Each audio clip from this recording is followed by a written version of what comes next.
Hoje a gente vai mergulhar numa das histórias mais incríveis da Bíblia, a de José do Egito. É uma história cheia de aventura, sabe? E que mostra de um jeito muito legal como os planos de Deus são cheios de surpresas, mesmo quando a gente acha que está tudo perdido. Então, para começar, vamos pensar numa coisa: a inveja. Já parou para pensar no que esse sentimento pode causar numa família? É uma coisa que às vezes aparece no coração da gente, né? E a história de hoje vai mostrar o perigo da inveja, mas o mais importante, vai mostrar como podemos vencer esse sentimento com uma coisa muito, muito mais poderosa. Tudo começa com o presente. Um presente lindo, super especial. Só que, em vez de deixar todo mundo feliz, esse presente acabou sendo o começo de uma confusão daquelas na família. Bora entender por quê. Então, a situação era a seguinte: o pai, Jacó, tinha 12 filhos. Mas sabe como é? Ele tinha um xodó, que era o José. E para deixar isso bem claro, Jacó deu para ele um manto todo colorido, lindão. Imagina só, os outros 10 irmãos mais velhos viam aquilo todo santo dia. E a inveja só crescia. Pois é, e essa inveja cresceu tanto que virou uma maldade terrível. Eles pegaram José, arrancaram o manto dele e venderam o próprio irmão como se fosse uma mercadoria qualquer. Dá para imaginar o que passou na cabeça do José naquele momento? O medo, a tristeza. E aqui a gente entende o que é inveja de verdade. Não é só querer ter o tênis do amigo, sabe? O catecismo explica que é um negócio bem mais sério. É ficar triste porque o outro está feliz, porque o outro tem uma coisa boa. E essa tristeza, como a gente está vendo na história, pode virar ódio e levar a gente a fazer coisas horríveis. Mas agora, a história dá uma virada de 180 graus.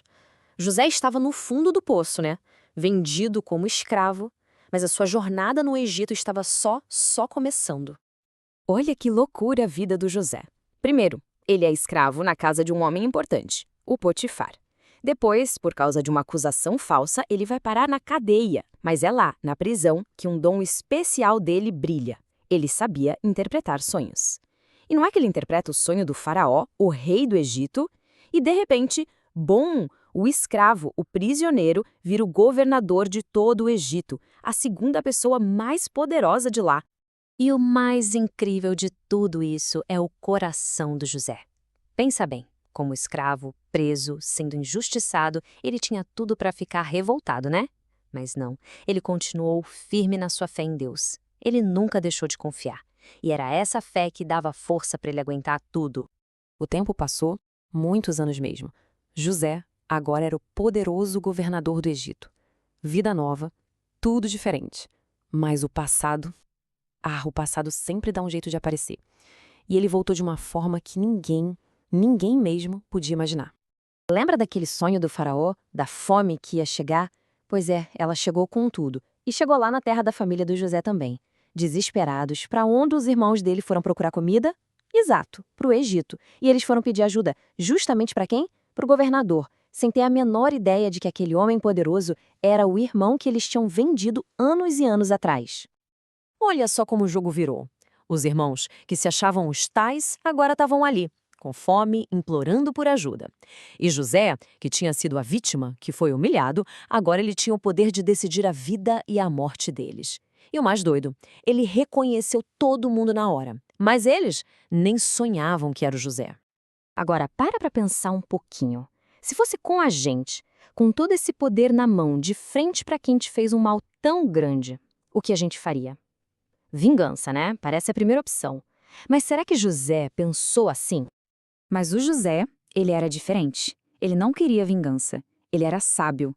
Então ele bolou um plano para testar os irmãos.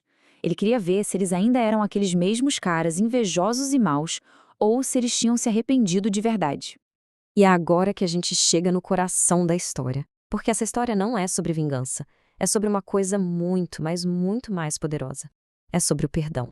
Depois dos testes, José viu que os irmãos tinham mudado, que eles se importavam uns com os outros, que defenderam o irmão caçula, o Benjamim. E aí, ele não aguentou.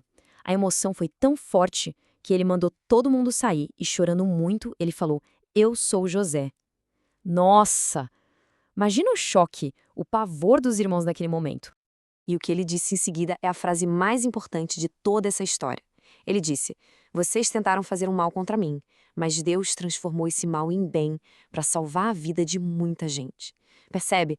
Ele não disse que o que eles fizeram foi legal. Não foi. Foi horrível. Mas ele entendeu que Deus, que é muito maior que tudo, pegou aquela maldade toda e usou para fazer uma coisa boa: salvar todo mundo da fome. Esse é o plano de Deus, a tal da providência divina. E o perdão do José não foi só uma palavra, foi uma atitude de verdade. Ele não só disse eu perdoo, ele trouxe toda a família para perto dele no Egito, deu terra, deu comida, cuidou de todo mundo, inclusive do seu pai Jacó, que ele amava tanto. Isso é perdoar de verdade. Tá, mas e aí? Essa história aconteceu há milhares de anos. O que ela tem a ver com a gente hoje? Bom, tem tudo a ver. Vamos ver o que a gente pode aprender com o exemplo do José? José é um modelo e tanto, né? Primeiro, ele resistiu à tentação lá na casa do Potifar, preferiu ser preso a fazer uma coisa errada. Depois, mesmo sendo superpoderoso, ele continuou humilde, sempre fiel a Deus. E, o mais espetacular, ele escolheu o caminho do perdão e não da vingança. Então, o que a gente leva dessa história? Primeiro, que Deus nunca nos abandona, mesmo quando tudo parece estar dando errado. Segundo, que a inveja é um veneno, pode destruir tudo. E o convite principal é seguir o exemplo de José. Escolher perdoar, escolher ajudar e, acima de tudo, confiar. Confiar que Deus sempre tem um plano bom pra gente, mesmo que a gente não entenda na hora. E para fechar, fica essa reflexão. A história de José não é só pra gente ouvir e achar legal. É um convite. Um convite pra gente olhar pra nossa própria vida. Como é que a gente pode, no nosso dia a dia, escolher o perdão? Como a gente pode, com a ajuda de Deus, pegar uma situação ruim, uma briga, uma tristeza, e transformar em algo bom?